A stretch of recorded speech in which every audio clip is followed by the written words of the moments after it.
Hey everyone, and welcome. Let's talk about a fundamental truth in project management.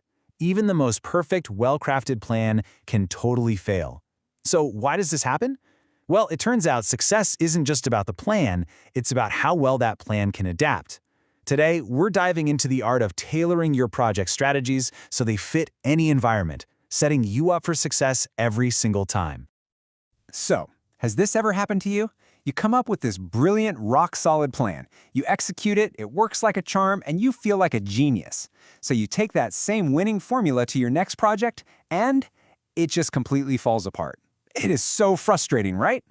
Well, the reason that happens is exactly what we're going to unpack. You see, the heart of the problem is a really simple but powerful idea. One size fits none.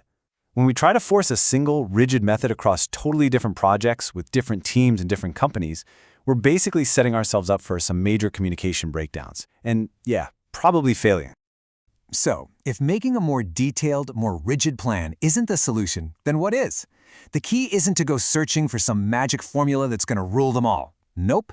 It's about building a smarter, much more flexible approach from the very beginning. And that smarter approach? It has a name: tailoring. Let's really dig in and define what this actually means and how you can master it.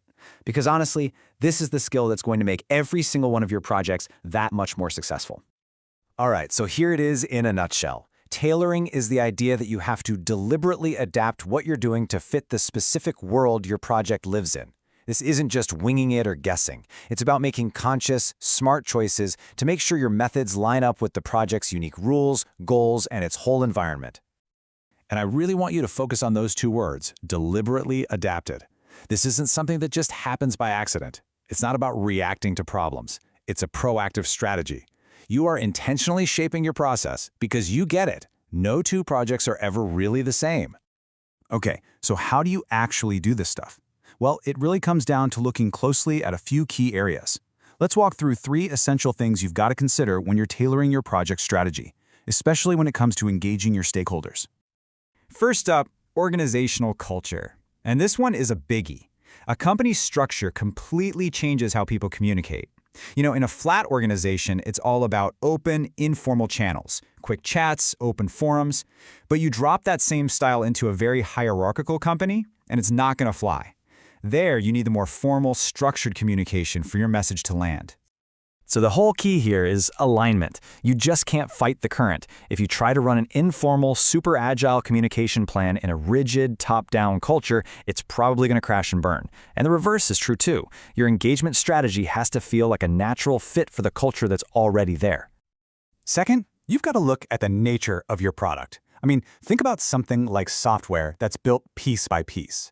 For products like that, stakeholder engagement is practically baked right into the process. Things like product reviews, planning sessions, retrospectives, those aren't just extra meetings. They are the built-in, regular touchpoints for getting that crucial stakeholder feedback.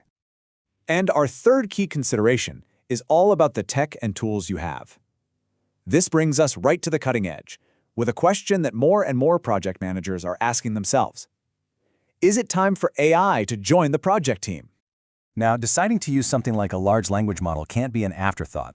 It has to be a deliberate part of your tailoring. First, you have to assess, can this thing actually help with tasks and free up my team for more important work? Then you can figure out how to utilize it to, say, generate newsletters or status updates. But, and this is absolutely crucial, you have to secure the process. Talk to cybersecurity, make sure the risks are understood and are acceptable. Okay, so that's a lot of theory. Now for the fun part. Let's see what tailoring actually looks like in practice. Because seeing these ideas work in the real world, that's when it all really starts to click. And this is where it all comes together. Just think about it. Could you imagine trying to run an agile software project with only a bi-weekly newsletter? You'd miss out on all that critical daily feedback. On the flip side, daily stand-ups for a giant, formal project would be total chaos. And if your team is global and you're not sending multilingual updates, well, you're not really engaging everyone, are you? Each context needs its own purpose-built solution. All right, let's bring this all home. After everything we've talked about, what's the one big idea you should take with you to your very next project meeting? It's this. Success in project management is not about finding some perfect secret formula that just works every time.